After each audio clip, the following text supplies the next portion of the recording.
करनी सेना के द्वारा 21 दिसंबर को हरदा में की जाने वाली जन क्रांति न्याय आंदोलन को लेकर करनी सेना के राष्ट्रीय अध्यक्ष जीवन सिंह शेरपुर का आज नरसिंहपुर के करेली आगमन हुआ, जहां उन्होंने एक सभा को संबोधित करते हुए लोगों से 21 तारीख में हरदा में हो रहे आंदोलन में शामिल होने की बात कही। उन्होंने कहा कि करनी सेवा सर्व समाज के हितों को देखते हुए 21 सूत्रीय मांगों को लेकर यह आंदोलन कर रही है। करनी सेना के द्वारा की जाने वाली मांगों में भर्ती आयोग का गठन हो, आर्थिक रूप से आरक्षण मिले, किसानों के हितों से लेकर अट्रॉसिटी एक्ट में जांच के बाद गिरफ्तारी हो, इस तरह की मांगों को शामिल करते हुए आंदोलन किया जा रहा है और इस आंदोलन में लोगों से शामिल होने की बात कही।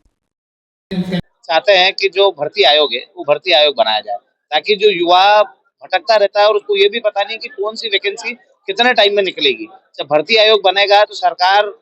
ये निश्चित करेगी उसमें कि इतनी भर्तियां इतने सालों में हम निकालेंगे, और जो बाहर के जो अभ्यर्थी, जैसे कि हम दूसरे प्रदेशों में भर्ती देने जाते हैं हमारे के अभ्यर्थी, तो वहाँ एक कोटा फिक्स है कि बाहर के अभ्यर्थियों के लिए इतना कोटा है। तो मध्य प्रदेश सरकार भी बाहर के जो अभ्यर्थी आते हैं, जो कंपटीशन एग्जाम में हिस्सा लेते हैं, उनके लिए कोटा फिक्स करे और उनको उसकी जगह उतनी ही जगह में उनकी नौकरी मिले।